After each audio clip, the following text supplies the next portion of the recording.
Assalamualaikum warahmatullahi wabarakatuh. Perkenalkan, saya Wahyu Zainan Jazim dari kelas 12 IPA 2 nomor absen 34.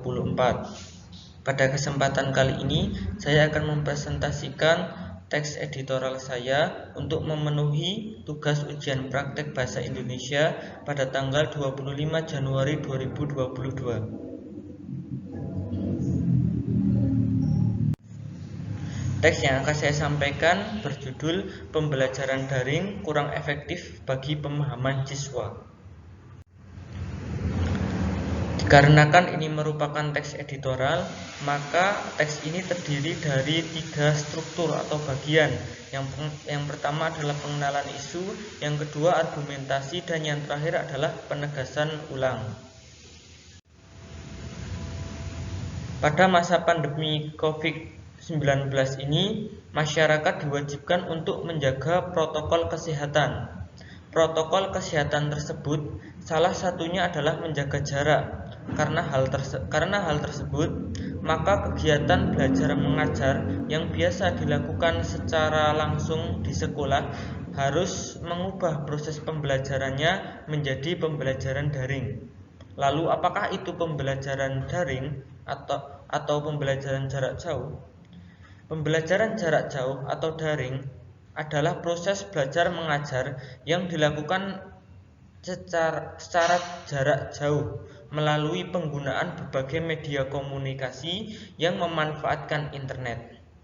Namun, pembelajaran jarak jauh ini dirasa kurang efektif oleh sebagian besar siswa. Sebagian besar siswa tersebut menganggap bahwa pembelajaran secara langsung akan jauh lebih efektif daripada pembelajaran jarak jauh.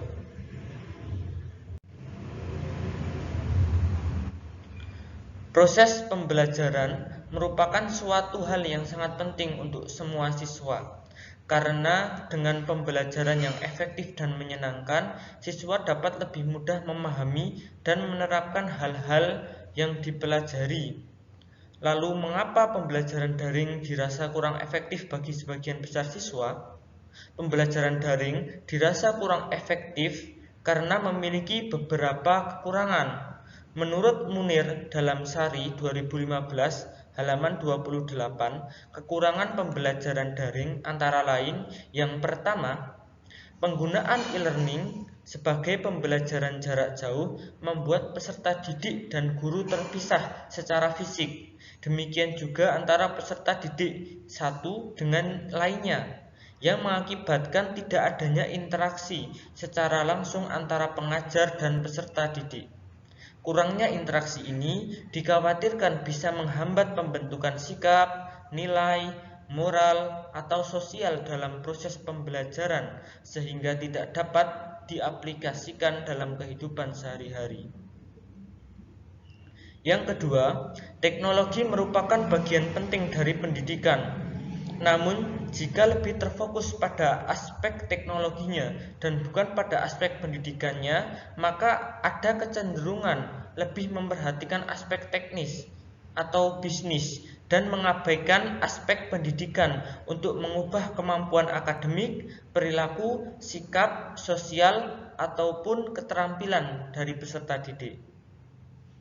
Proses pembelajaran daring ini cenderung ke arah pelatihan dan pendidikan yang lebih menekankan aspek pengetahuan atau psikomotor, dan sayang sekali kurang memperhatikan aspek afektifnya. Yang ketiga, pengajar atau guru dituntut mengetahui dan menguasai strategi, metode, atau teknik dalam pembelajaran berbasis TIK ini.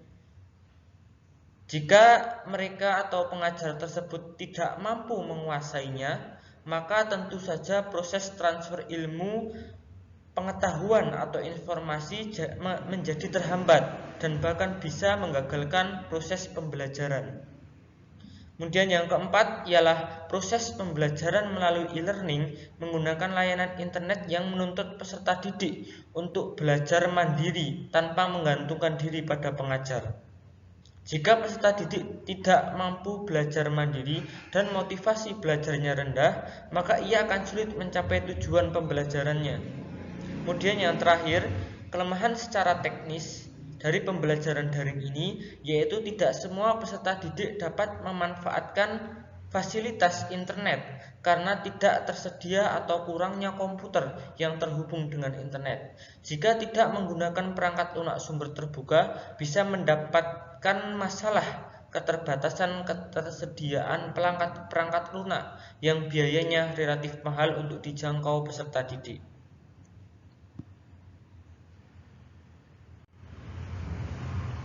Kemudian apa kesimpulannya? Proses pembelajaran daring ini menyebabkan siswa tidak mampu belajar sendiri dan motivasi belajarnya rendah karena kurangnya pertemuan secara fisik atau tatap muka, sehingga mereka akan lebih sulit mencapai tujuan pembelajarannya dan kurang memahami materi yang diajarkan oleh pengajar.